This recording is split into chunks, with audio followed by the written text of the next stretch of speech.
What is up, all you smallmouth hammers?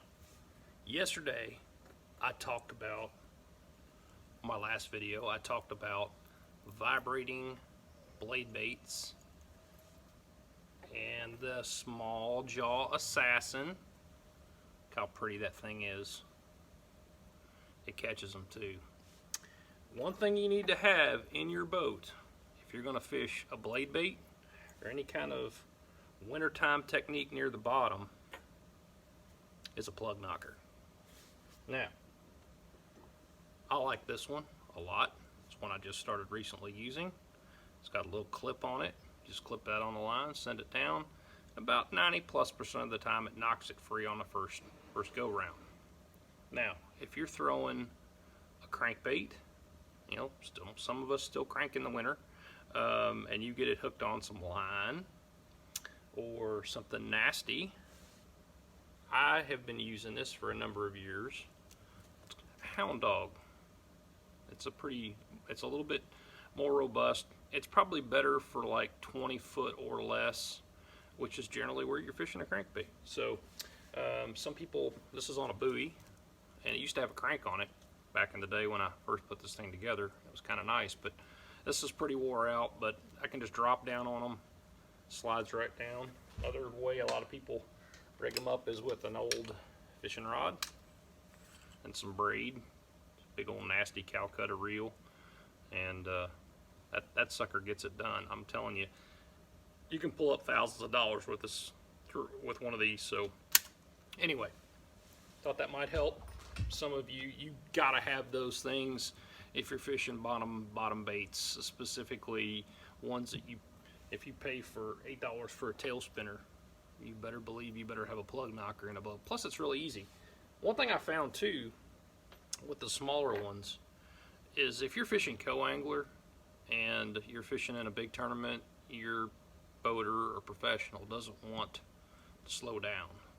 You can just at least throw one of these, which I sell for $1.50, right down on your $8 bait, and 90% of the time it comes back immediately, and this thing clips on pretty good. So anyway, I find this to be very, very effective, specifically when I'm fishing co-angler, because it's not obtrusive. It doesn't take up a lot of space. You can put it in your pocket, and it's pretty cool. Real simple, couple ounces of weight on a clip. And I didn't mention it yesterday when I was talking about some of the wintertime tactics, and I regret doing so. But anyway, I'll put a link in there in the description to my Facebook Messenger, and if you want one, I'll connect with you somewhere and get it in your hands, or I'll mail you one. So we'll work it out.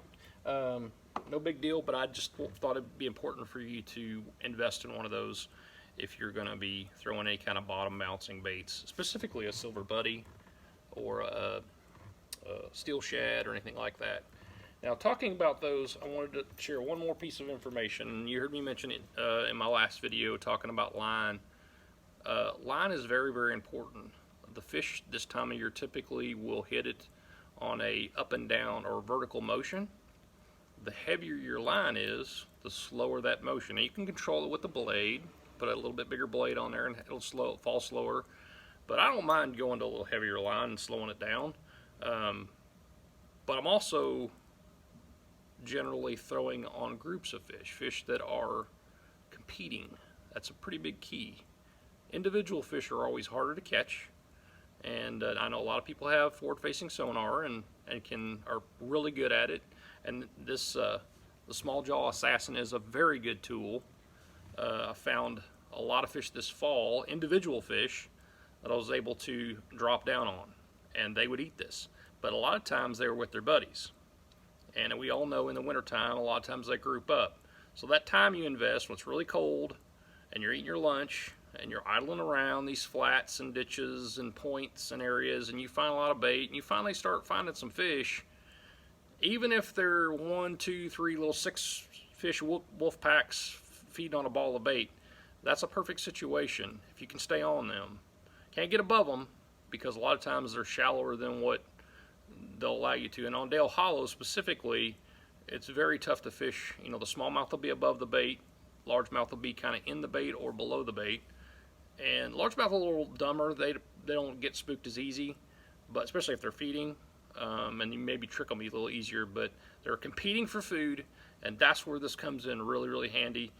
That's how you can catch 3, 4, 5 off of a school. Trick them a little easier. So anyway, hope that helps you guys. Hope you have an awesome Saturday. Talk to you soon.